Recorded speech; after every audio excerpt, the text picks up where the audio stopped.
E aí, pessoal, tudo bem? No vídeo de hoje, a gente vai comentar sobre as principais notícias que aconteceram nessa semana.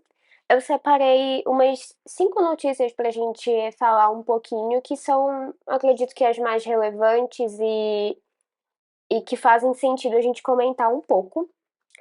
A primeira, obviamente, não podia deixar de falar sobre o caso da Americanas, que entrou em pedido de recuperação judicial.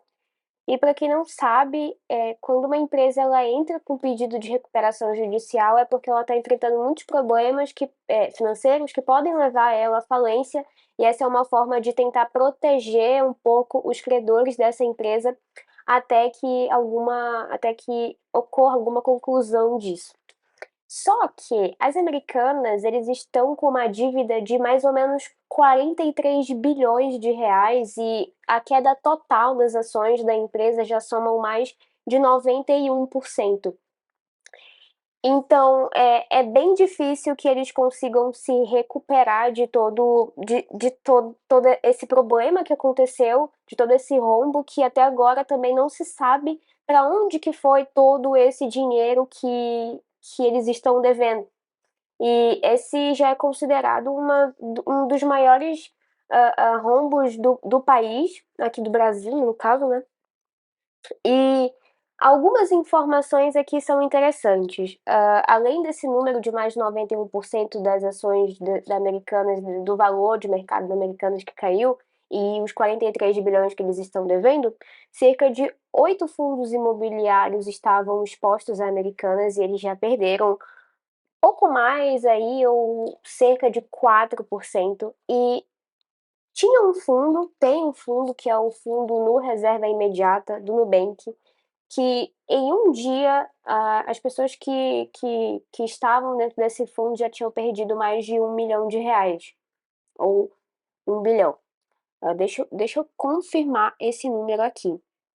Mas enfim, o Nubank tinha uma grande exposição nesse fundo, e o mais engraçado é que esse fundo era um fundo de reserva de emergência, ou seja, as pessoas guardavam dinheiro nesse fundo do Nubank como uma reserva de emergência, ou seja, para ele ficar lá rendendo um pouco dentro da CDI e essa pessoa poder resgatar em um determinado momento quando ela sentisse necessidade, quando ela estivesse precisando. Então era um dinheiro para servir de reserva de emergência. Se essa pessoa de repente foi demitida do trabalho, aconteceu algum imprevisto na família, uma doença, ela ia retirar esse dinheiro da reserva de emergência para poder cobrir esses gastos que ela iria ter. Só que o fundo perdeu mais de 1% porque ele estava alocado em algumas debêntures da Americanas. Então, assim, quem tinha dinheiro dentro desse fundo do Nubank perdeu dinheiro. As pessoas estavam tentando colocar lá para guardar, mas no caso só perderam. E várias instituições bancárias tinham exposições no Nubank não, na Americanas. Nossa, estou me perdendo todo aqui. Elas tinham exposições na Americanas e, inclusive, essas exposições que os bancos tinham nas Americanas conseguiu afetar os bônus da Faria Lima. Então, assim, quem trabalha na Faria Lima recebe alguns bônus além do fixo ali que eles têm mensal. E até mesmo bancos e empresas que já tinham definido quais seriam os bônus dos funcionários, eles agora vão ter que rever, porque por conta desse problema, dessa crise aí da Americanas, eles vão ter que diminuir os custos e isso vai afetar os bônus da galera lá da Faria Lima, né? Então, esse é um caso bem complicado que está sendo até um pouco relacionado ao caso da Lehman Brothers em 2008, que foi a crise econômica, a grande crise lá de 2008 que levou à falência da Lehman Brothers. Mas a gente ainda vai ver com certeza muitas coisas em cima desse caso da Americanas. O presidente da Americanas, ele obviamente saiu do cargo e ele fazia parte do Conselho do Santander e ele renunciou hoje, dia 20 de janeiro, sexta-feira, ele renunciou ao cargo de presidente do Conselho do Santander também.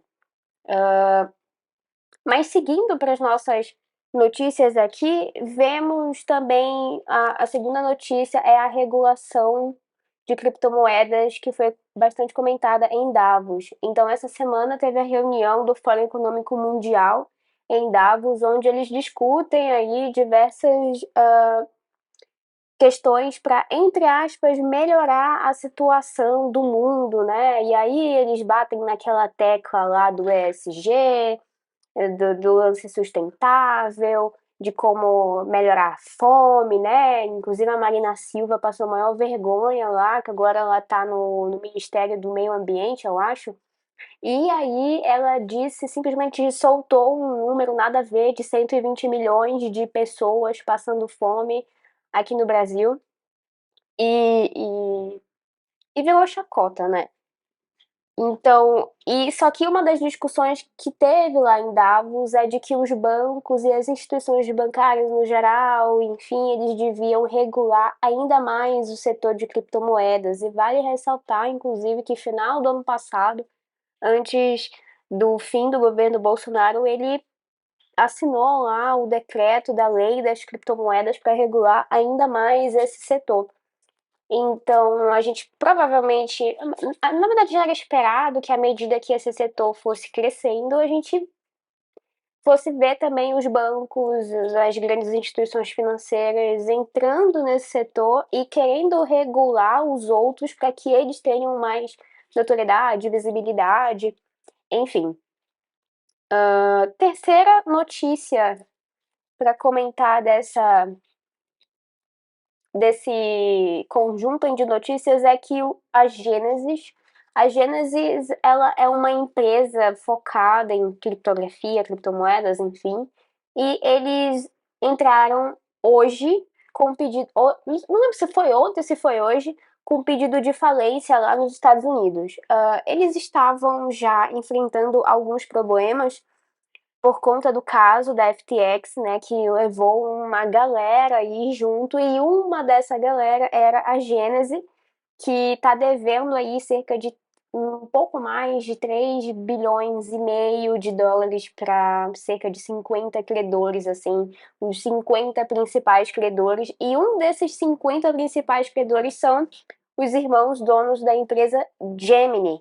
Então, assim, a Genesis, que foi bastante afetada com o caso do FTX, entrou com pedido de falência lá nos Estados Unidos, e é possível que a gente veja também uma falência da Gemini, que é a empresa, a exchange, né, dos irmãos Winklevoss, que são um dos Winklevoss, enfim, não sei pronunciar, mas são um dos principais ali credores da Genesis e que estão nesse balaio aí da dívida também.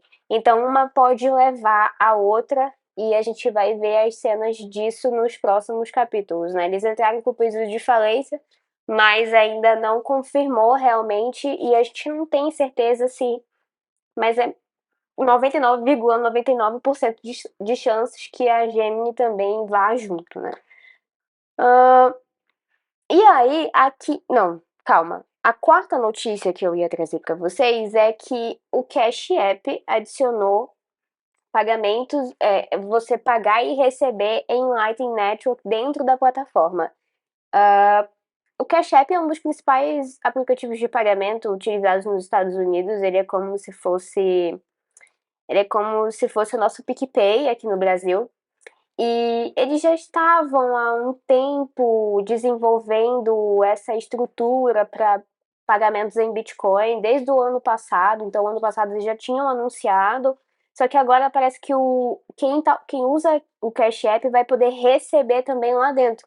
Não somente fazer pagamentos, mas também receber via Lightning Network lá dentro. E a Lightning a gente já sabe, né, que é aquela área ali, aquela segunda camada do Bitcoin que permite você fazer pagamentos mais rápidos, quase que instantâneos e bem baratos, né? Com taxa bem barata. Então, essa é uma novidade bem interessante para o Cash App, porque agora quem usa o aplicativo vai poder receber também lá dentro. Então, as pessoas que de repente não têm tanto contato com o Bitcoin ou não são entusiastas, mas usam o Cash App e viram que lá agora tem essa função, eles vão poder utilizar quase que como uma wallet lá. Não é o melhor indicado, mas para quem de repente vai ter o primeiro acesso pode ser interessante.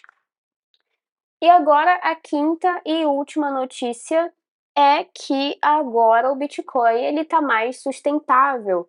Então saiu um relatório do quarto trimestre do Bitcoin Mining Council, que é basicamente um grupo de empresas ligadas a Bitcoin e mineração decidiram se juntar para criar reportes aí mensais, trimestrais e semestrais a respeito da mineração do Bitcoin. Por quê?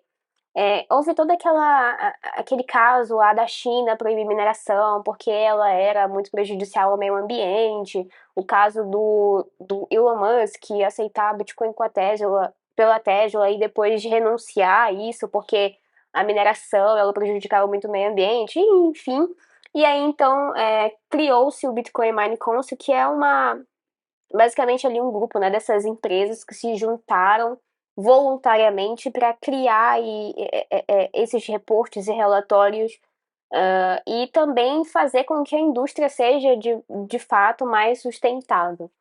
E eles, no último relatório que eles lançaram, eles disseram que agora a mineração de Bitcoin melhorou marginalmente para 58,9% e continua sendo uma das indústrias mais sustentáveis do mundo, reduzindo ali ou até mitigando completamente toda aquela falácia de que o Bitcoin ele era ruim para o meio ambiente e queria acabar com o meio ambiente, que inclusive, apesar de já ter muitos argumentos contra isso, né, e refutando isso, ainda é uma pauta muito grande da turminha do ESG aí e tudo mais, né, e que defende toda essa regulação da mineração, do Bitcoin, etc. Eles falam também, uma outra coisa que eles falam é que ano a ano estima-se que a eficiência tecnológica da rede Bitcoin global cresceu 16%. Então, assim, outra coisa que eles falaram é que a taxa de hash rate do Bitcoin, ou seja, o poder computacional dos mineradores, ele aumentou, apesar de ano passado ter sido um ano bem conturbado. A gente teve o pedido de falência da Core Scientific, que é uma empresa de mineração, e muitas empresas de mineração foram afetadas pela baixa do Bitcoin no ano passado, porque elas não tinham um modelo de negócio sustentável. Não é que a mineração era ruim ou o Bitcoin era ruim e, portanto, essas empresas faliram. Mas é que o modelo de negócios dessas empresas eles não eram tão sustentáveis assim para enfrentar períodos de grandes quedas, que foi o que aconteceu ano passado. Então, o que aconteceu com a Core Scientific, basicamente, é que eles tinham uma estrutura de mineração muito grande, eles também conseguiram bastante capital para investir mais ainda nessa estrutura de mineração, e eles decidiram aumentar estrondorosamente, só que eles não esperavam por uma queda. Então, eles estavam com um preço para minerar muito alto, um preço de energia, um preço de custos ali com os equipamentos, e eles não conseguiram se manter no mercado com esses preços altos de energia e não tendo o retorno do próprio Bitcoin. Mas mesmo assim, ano passado foi um ano, inclusive, que se bateu altas taxas de poder computacional na rede, ou seja, indicando que a rede ela se permaneceu segura mesmo com isso, mesmo com um êxodo, digamos assim, de mineradores e empresas diminuindo suas operações e até mesmo falindo. Mas, basicamente, é isso. E, obviamente, a notícia que pegou aí na última semana é um aumento de um pouco mais de 30% do valor do Bitcoin só nesse começo de ano. Então, a gente está em 20 de janeiro. Agora, o Bitcoin hoje, inclusive, bateu mais de US$ 22.000 e a gente não tava, ninguém tava esperando por isso. Aí agora você já vê uma galera começando a falar, né? Ai, é o rally, ai, vai aumentar muito o começo de bull market, não sei o que, todas aquelas previsões ali completamente otimistas. Mas a gente precisa também manter o pé no chão, porque pode ser só aquele famoso voo de galinha, né? E a gente ainda tem, ano que vem, o halving do Bitcoin. Então, se imagina, né, de acordo com o que já aconteceu nos anos anteriores, em períodos anteriores, que essa queda, esse preço aí de 20 e poucos mil, ele se permaneça até o próximo halving, que é ano que vem. E aí, depois do halving do ano que vem, que é quando diminui a emissão de novos bitcoins pela metade, a gente pode ver aí novas altas históricas. Então, assim, já tem gente falando, ai, nossa, será que vamos ter alta histórica antes do halving? E geralmente não é isso que acontece. Porém, a gente não pode descartar nenhuma possibilidade, né? Pode ser, sim, que aconteça, a gente não sabe de nada. Mas, enfim, é... vídeo curto, 15 minutinhos, a gente já vai para 16, inclusive, para a gente comentar um pouco só o que aconteceu essa semana, enfim, fazer um aparato geral. Agradeço a quem viu esse vídeo até o final. Foi um vídeo com uma vibe meio caótica, assim, né? Porque eu tava lendo algumas anotações aqui para eu não me perder. Mas eu espero que vocês tenham gostado. Por favor, curtem, comentem e compartilhem esse vídeo para chegar em mais pessoas e principalmente os outros vídeos aqui do canal e também comentem temas que vocês gostariam que aparecessem aqui. Muito obrigada, tenham um bom fim de semana todo mundo e a gente se vê na próxima semana com mais um vídeo. Um beijão e tchau, tchau!